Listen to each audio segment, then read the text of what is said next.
नमस्कार मित्रांनो, वास्तू तथास्तूमध्ये आपल्या सगळ्यांचं हार्दिक स्वागत. घर घेताना आणि घर बांधताना कशा माणसांच्या चुका होतात आणि किती माणूस एखाद्या गोष्टींकडे माहिती असून दुर्लक्ष करतोय याच्या बाबतीतला मी हा व्हिडिओ करतोय. व्हिडिओमध्ये खूप थोडीशी इम्पॉर्टंट महत्त्वाची माहिती अशी देतोय कारण ज्याच्यामुळे आपल्या ह्या चुका होऊ नयेत. आता काय होतं, एक साधा कंगवा विकत घ्यायला गेलो, आपण एखादी चप्पल विकत घ्यायला गेलो, एखादी पर्स विकत घ्यायला गेलो, तर आपण काय करतो, 3-3, 4-4 वेळेला कंगव्याची किंमत जास्तीत जास्त 20 रुपये असते. पण हा नको तो घेऊ, तो नको हा घेऊ, ह्याचा कलर असा आहे. ती चप्पल घेताना सुद्धा एकाला 3-3, 4-4 दुकानं पाहिली जातात, बरोबर. ती पर्स घेताना सुद्धा आपण हे दुकान नको ते दुकान करू असं करतो का, तर स्वस्त मिळावी, अजून चांगली व्हरायटी कुठे मिळेल हे आपण बघतो, बरोबर. आणि वास्तू म्हणजे ज्या घरावरती आपलं आयुष्य अवलंबून आहे, जे घर तुम्हाला अभेद्य असं संरक्षण कवच देणार आहे, असं घर घेताना, घर बांधताना किंवा जुनं घर विकत घेताना माणसाची चूक होते. आणि मग काय होतं, परिणाम भोगायला माणूस तयार राहतो. हो, नशिबात लिहिलं होतं तसं झालं असं नाही. नशिबामध्ये आपणही लिहू शकतो. नशीब आपण आपलं स्वतःचं बदलू शकतो किंवा चुकीचं नशीब भोगायचं का नाही आपणही ठरवू शकतो. कारण मित्रांनो, लक्षात ठेवा, अन्न, वस्त्र, निवारा ही आपली जशी गरज आहे, त्यामध्ये निवारा हा सुद्धा एक महत्त्वाचा आहे. तर निवारा म्हणजे आपलं घर आहे. हे घर बांधण्याचे नियम आहेत. कोणते आहेत, तर हे वास्तूचे नियम आहेत. बघा, आपण कार बघतो, त्या कारला बांधणीसाठी सुद्धा नियम आहेत. 4 चाकी कार आहे, ती सांगाड्यावरती उभी आहे, ज्याला चासी म्हणतात. आणि हे जे देह परमेश्वरांनी दिलेला आहे, तो सुद्धा एका सांगाड्यावरती आणि चासीवरती आहे, ज्याला आपल्या हाडांचा सापळा म्हणतात. आणि ज्या तुम्ही घरात राहता त्याला सुद्धा चासी, सांगाडा, हाडांचा सापळा, कॉलम बीम रूपी आहे. आपल्या शरीरात हाडं आहेत, त्या घरामध्ये आहे एक सळ्यांनी जोडलेली जाळी, ज्याच्यावरती कॉलम आणि बीम उभे आहेत. म्हणजे हीच घराची हाडं आहेत. आणि त्याच्यावरचं सिमेंट आणि त्याच्यावरचा गिलावा आणि त्याच्यावरचं प्लास्टर हे आपल्या शरीराचं संपूर्ण हाड आणि मांस आहे. आणि तुम्ही बघा, गाडी कोणतीही असू दे, त्या गाडीला 4 BMW ते साधी मारुतीची कुठली छोटी कार व्हा, त्या BMWला 4 चाक आहेत, चासीवरच गाडी आहे, वरचं फक्त सगळं इंटिरियर आणि यातल्या सिस्टीम सगळ्या वेगवेगळ्या आहे, बरोबर.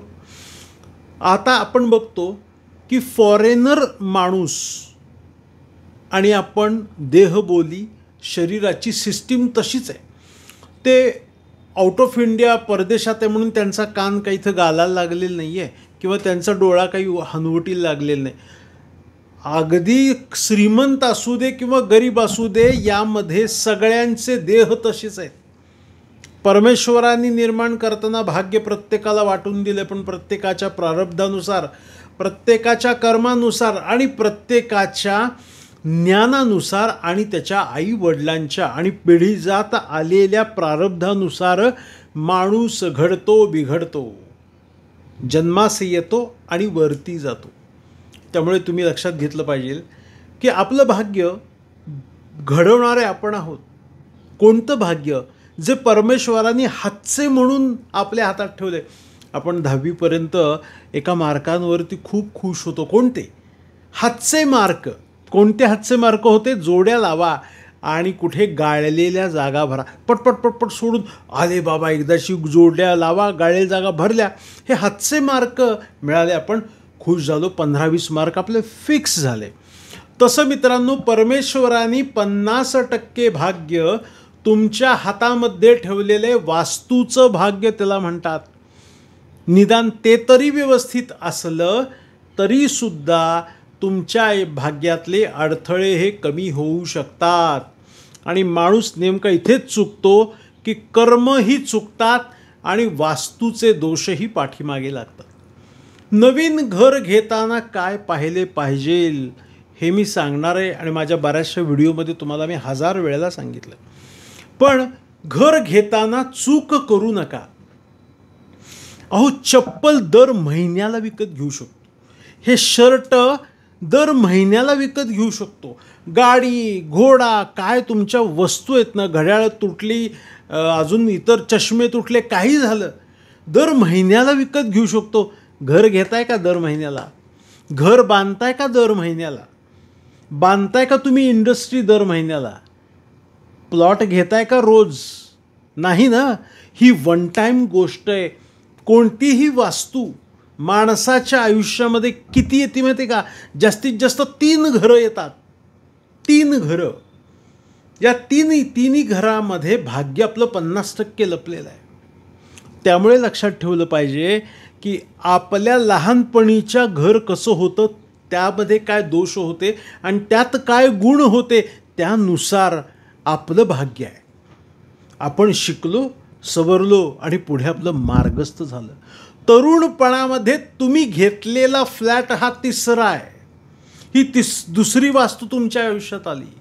तुम्ही फ्लॅट घेतला ना, आईबाबांच्या घरातून तुम्ही नोकरीला लागला, शिकला आणि तुम्ही मग मोठे झाला. मग तुम्ही लोन काढलं, 4 पैसे जमवले आणि पुण्या, मुंबई, कराड, सांगली, सातारा, कोल्हापूर, औरंगाबाद, नाशिक, जळगाव, धुळे, कुठं अजून परदेशात तुमचा फ्लॅट झाला. ही झाली दुसरी वास्तू भाग्याची. आणि मग 3री म्हणजे उतार वयाला लागल्यानंतर तुम्ही मुलाच्या घरात राहताय का तुमच्या अजून 3ऱ्या फ्लॅटमध्ये राहताय का अजून तुम्ही कुठे 3ऱ्या नंबरच्या फ्लॅटमध्ये राहताय. म्हणजे हे 3रं भाग्य तुम्ही तुमचं निर्माण केलं. म्हणून लक्षात ठेवलं पाहिजे की आपण वास्तू घेताना अतिशय काळजीपूर्वक घेतली पाहिजे. वास्तुशास्त्राच्या नियमानुसार घेतली पाहिजे. कारण जशी वास्तू आहे तसं घडतं. बघा, स्लम एरिया म्हणजे झोपडपट्टीमध्ये किंवा अशा स्लम एरियामधली जी मुलं काय बोलत आहेत, त्यांची भाषा कशी आहे आणि आपल्या सोसायटीत राहणारी लोकांची भाषा कशी आहे, सोसायटीत राहणाऱ्या मुलांची भाषा कशी आहे. कारण इथे काय होतं, संस्कार होतात आजूबाजूच्या गोष्टींचे.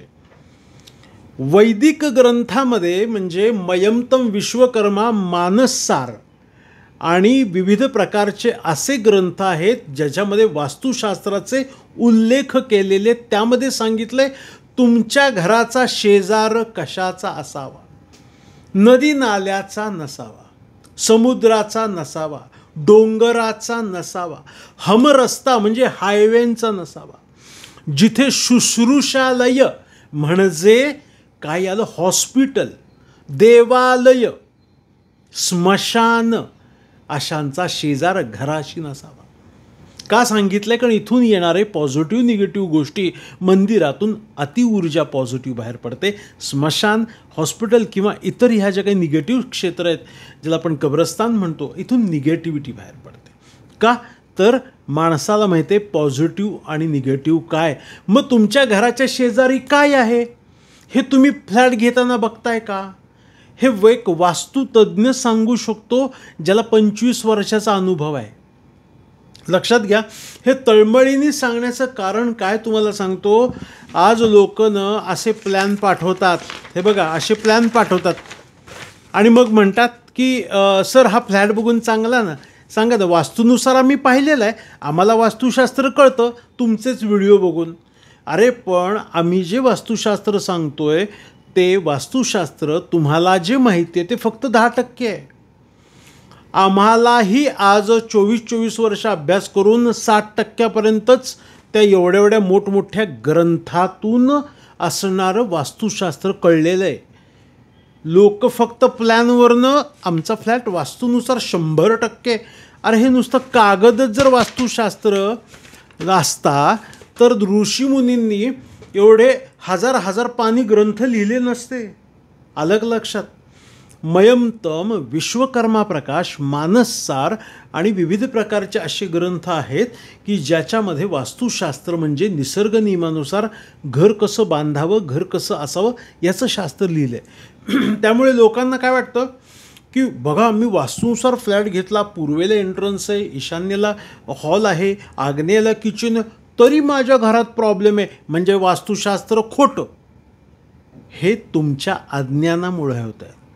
त्यामुळे तुम्ही डोकेदुखीची गोळी किंवा सर्दीची गोळी इथपर्यंत तुम्ही स्वतः डॉक्टर होऊ शकता. पण तुम्हाला कुठला पेन सुरू झाला, छातीत दुखतंय किंवा तुमच्या कमरेमध्ये पेन झाला आहे, तुम्हाला BP डायबिटीससारख्या गोष्टी आहेत किंवा कॅन्सरसारख्या काही गोष्टी डिटेक्ट होत आहेत, तर तुम्हाला स्पेशालिस्ट डॉक्टरची गरज आहे. तुम्ही डॉक्टर होऊ नका. मी लोकांना तेच सांगतो. हा व्हिडिओ माझ्याकडे बिझनेस यावा किंवा तुम्ही हा व्हिडिओ बघून माझ्याकडे कन्सल्टन्सीसाठी यावं या उद्देशाने हा व्हिडिओ बनवत नाही. वास्तुशास्त्राचा मूळ अवेअरनेस मी तुम्हाला सांगतो आहे की का आपल्याला वास्तूचे नियम पाळणं गरजेचं यासाठी आहे. लोक घर घेताना इतक्या चुका करतात. 2च उदाहरणं सांगतो म्हणून मी तुम्हाला सांगतो. एका माणसाने फ्लॅट घेतला.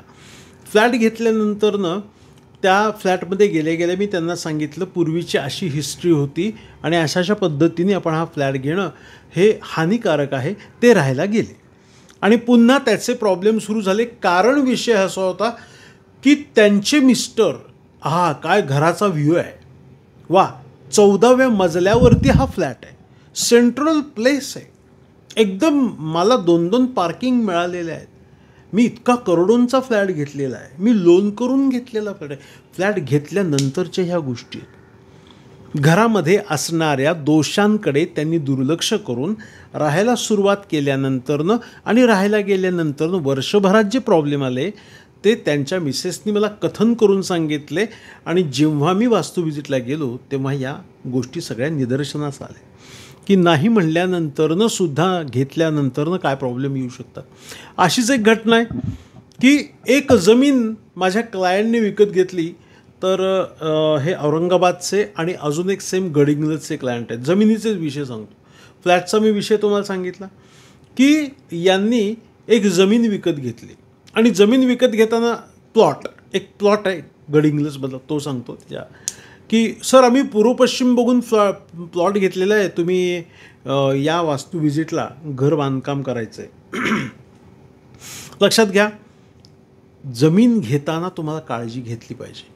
नुसतं पूर्व पश्चिम म्हणजे पूर्वेला रस्ता उत्तरेला असता झाला वास्तूनुसार फ्लॅट 100% खोटं. याचं कारण असं आहे, तुम्ही जेव्हा जमीन घेता तेव्हा जमिनीच्या आत हजारो वर्षापूर्वी काय झालं आहे तुम्हाला माहिती आहे का? कुठलंही शेत किंवा कुठली जर मुरमाड जमीन असेल, पडीक जमीन असेल, कुत्रं पुरतात, जनावरं पुरतात, काय जाळतात, कचरा टाकतात, काय माहिती आहे तिथे अनेक शेकडो वर्ष जमिनीच्या आत काय झालं आहे तुम्हाला? नुसतं पूर्व पश्चिम. अरे मी एका तर डेव्हलपरला मी म्हणलं ते वास्तुशास्त्राचं नाव नको वापरू, पूर्व पश्चिम नुसतं त्यांनी ते प्लॉट आखलेत. संपूर्ण वास्तुशास्त्रानुसार असलेला प्लॉटचा प्रोजेक्ट. मी जाऊन त्याला म्हणलं राजा नुसतं तू दाखव वास्तुशास्त्रानुसार तू काय केलं. हे काय पूर्व पश्चिम? अरे पूर्व पश्चिम म्हणजे वास्तुशास्त्र आहे का? नाही राजा, ग्रंथ वाच. यामध्ये घर कसं बांधावं, घराच्या काय गोष्टी कशा असाव्या, प्लॉट कसा असला पाहिजे, भूमिलक्षण, भूमिपरीक्षण, जमिनीच्या आत काय दडलेलं आहे. आज लक्षात ठेवा, ज्यांच्या जमिनीत ते सर्वात जास्त प्रॉब्लेममध्ये आहेत आणि जे फ्लॅटमध्ये राहतात ते सुखी आहेत, कारण त्यांना 50% ते सेफ आहेत, कारण भूमीचा दोष लागत नाही. ज्या बंगल्यात राहणाऱ्या प्रत्येक व्यक्तीला विचारा त्यांच्या घरात काय प्रॉब्लेम्स आहेत, कारण त्यांना थेट जमिनीचा संबंध येतो. त्यामुळे फ्लॅट घेताना, घर बांधताना, बंगला बांधताना तुम्ही वास्तू तथास्तू कन्सल्टिंग घ्या किंवा योग्य कोणताही तुम्हाला वाटेल की जो ज्येष्ठ आहे आणि ज्याला खरं नॉलेज आहे अशा व्यक्तीचा सल्ला घेऊन तुम्ही नक्कीच घर बांधा. आणि फ्लॅट विकत घेताना पूर्व पश्चिम तुम्ही नुसतं बघू नका. आजूबाजूचा परिसर, तुमच्या घराच्या आजूबाजूला काय. लक्षात घ्या, एका माणसाने बंगला घेतला आणि वास्तूनुसार आहे, हे रत्नागिरीतली गोष्ट आहे, आणि मी तिथे जाऊन बघितलं तर दक्षिणेला संपूर्ण खड्डा आहे. घर वास्तूनुसार एका इंजिनियरनी प्लॅन दिला त्यांना आणि प्लॅन करून बांधला. आणि काय झालं, तिथे प्रॉब्लेम सुरू झाले. मी जेव्हा प्रॉब्लेम झाल्यानंतर वास्तू व्हिजिटला गेल्यावर त्यांनी मी सगळं बघितलं तर पश्चिमेला पूर्ण तिथे खड्डा आहे. म्हणजे तिथे चिऱ्याचे जे खाणी असं म्हणतात तीच पश्चिम दिशेला आहे. तिकडे दक्षिण पश्चिम खड्ड्यात गेल्यावर मग तुमच्या नुसत्या घराच्या आग्नेय किचन नैऋत्यला बेडरूम काय फळं मिळणार आहेत. त्यामुळे नमस्कार करून पुन्हा एकदा सांगतोय की मार्गदर्शन घेतल्याशिवाय, ज्येष्ठ योग्य तज्ज्ञाचं मार्गदर्शन घेतल्याशिवाय आपण वास्तू विकत घेऊ नये, वास्तू बांधू नये आणि रिन्युअल म्हणजे जे जुनी घरं आहेत ती विकत घेताना सुद्धा सल्ला घेतला पाहिजे. याचा भाग 2 मी पुढे घेतोय. त्याच्यामध्ये जुनं घर घेताना काय काळजी घेतली पाहिजे याच्या बाबतीतली माहिती आहे. व्हिडिओ कसा वाटला कमेंट बॉक्समध्ये टाका. माझी जर अपॉइंटमेंट्स पाहिजे असतील वास्तू आणि कुंडलीच्या 90 21 986 या नंबरला कॉल करा. शुभम भवतु.